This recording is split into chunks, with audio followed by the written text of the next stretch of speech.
Assalamualaikum warahmatullahi wabarakatuh. Izin memperkenalkan diri. Nama saya M. Fahrianor dengan 3 digit NIM terakhir itu 089 dari kelas B2 2024 praktikum jaringan komputer. Di sini saya akan membawakan materi dengan judul subnetting. Langsung saja, pertama, apa itu subnetting? Subnetting adalah teknik untuk membagi satu jaringan besar menjadi beberapa jaringan kecil atau subnet agar lebih efisien dalam pengelolaan alamat IP. Lanjut, dalam subnetting ada namanya format IP address. Apa itu IP address? IP address atau Internet Protocol Address adalah identitas unik yang diberikan kepada perangkat dalam jaringan agar bisa saling berkomunikasi. Tipe IP address di sini saya memiliki dua. Yang pertama ada IP4 dengan total 32 bit dan IP6 dengan total 128 bit. Lanjut. Di sini saya akan membahas tentang IP4. Apa itu IP4? IP4 atau Internet Protocol Version 4 adalah alamat IP dengan total 32 bit yang dibagi menjadi 4 oktet atau 8 bit setiap oktet dengan nilai 0 hingga 255. Contoh penggunaannya itu ada pada 192.168.0.1. Ini biasa digunakan pada WiFi atau LAN atau penggunaan pada 10.0.0.1. Ini sama juga bisa digunakan di WiFi atau LAN, tapi ini lebih ke perusahaan besar yang menggunakannya. Dalam IP4 ini ada 5 kelas. Yang pertama kelas A dengan nilai 0 hingga 127 dengan netmask 255.0.0.0. Kelas B dengan nilai 128 hingga 191 dengan netmask 255.255.0.0. Kelas C dengan nilai 192 hingga 223 dengan netmask 255.255.255.0.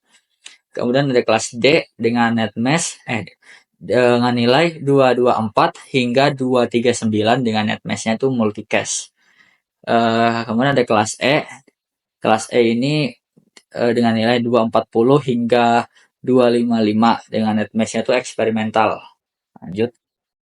Jadi kan kita di setiap kelas tuh ada namanya netmask.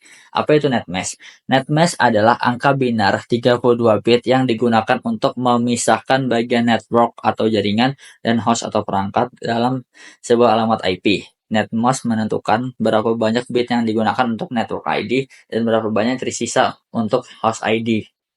Lanjut. Cara kerjanya, setiap alamat IP terbagi menjadi dua. Yang pertama network ID, itu jaringan tempat perangkat berada, kemudian ada host ID, perangkat dalam jaringan tersebut. Netmask membantu mengidentifikasi batas antara network ID dan host ID. Dengan cara yang pertama bit 1 dalam netmask menunjukkan bagian network, sedangkan bit 0 dalam netmask menunjukkan bagian host. Contoh penerapannya ini yang menggunakan kelas ABC. Pertama ada subnet 255.0.0.0 dengan bit network 8 bit dan bit hostnya 24. 8 bit ini dari ini kan tadi untuk networknya kita menggunakan bit 1. Jadi ini 8, 1 ini 8. Sedangkan 24 bit jadi ini 8, 16, 24. Sedangkan kelas B 255.255.0.0. Bit networknya 16, bit hostnya 16. Ini 8, 8, 16, 8, 8, 16. Sedangkan kelas C bit networknya 24 dan bit hostnya 8. Yang binarnya itu 8, 8, 8, 16, 24. Yang untuk bit hostnya ini 8 aja, karena ini 8. Lanjut. Ada CIDR. Apa itu CIDR? CIDR adalah metode pengalokasian alamat IP yang lebih fleksibel dibandingkan sistem kelas. CIDR memungkinkan pengguna subnet dengan ukuran lebih sesuai kebutuhan sehingga mengurangi pemborosan alamat IP. Cara menentukan CIDR yang pertama, jumlah bit host sama dengan 32 dikurang CIDR. Jumlah IP sama dengan 2 pangkat jumlah bit host. Kemudian untuk mengetahui jumlah host yang bisa digunakan, gunakan rumus jumlah host sama dengan 2 pangkat jumlah bit host dikurang 2.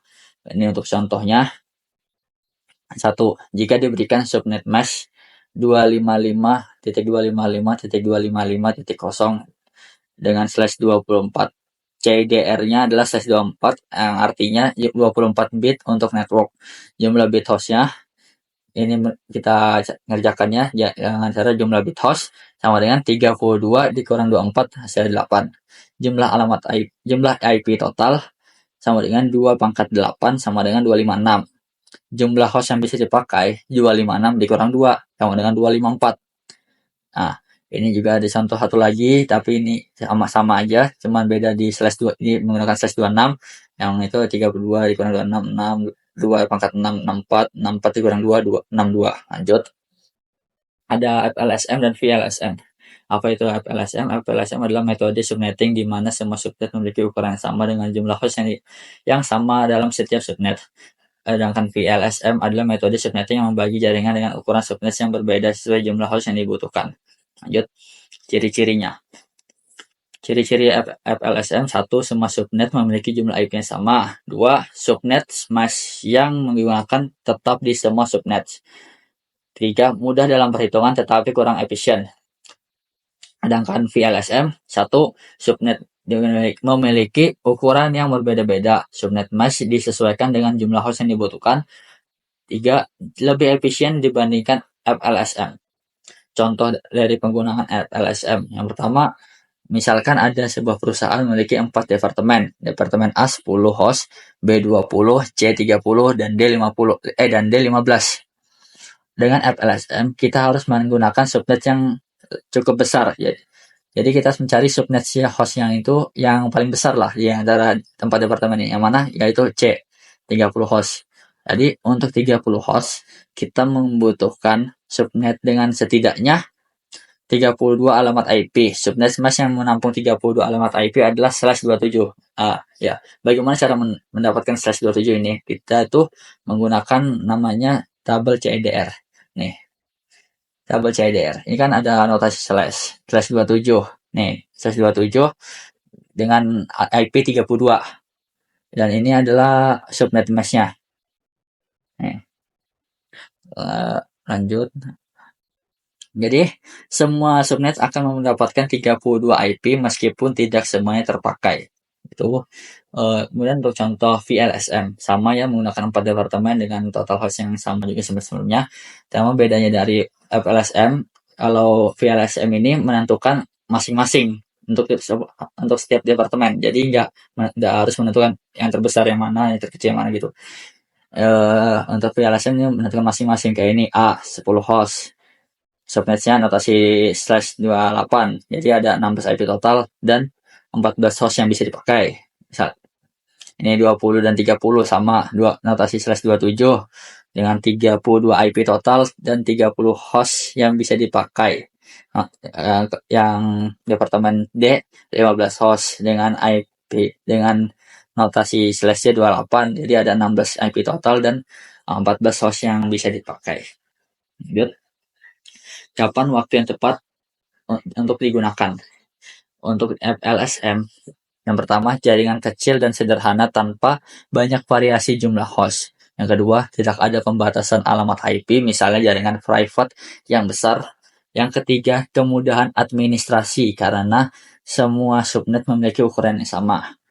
Sedangkan VLSM ini cocok dipakai. Yang pertama, jaringan besar dan kompleks dengan jumlah host yang bervariasi. Yang kedua, efisiensi IP. Tidak ada pemborosan karena subnet dibuat sesuai kebutuhan. Yang ketiga, digunakan oleh ISP dan perusahaan untuk mengalokasikan IP yang lebih hemat. Ini sudah penghujung materi. Mungkin itu saja dari penjelasan saya. Kurang lebihnya mohon maaf. Wassalamualaikum warahmatullahi wabarakatuh.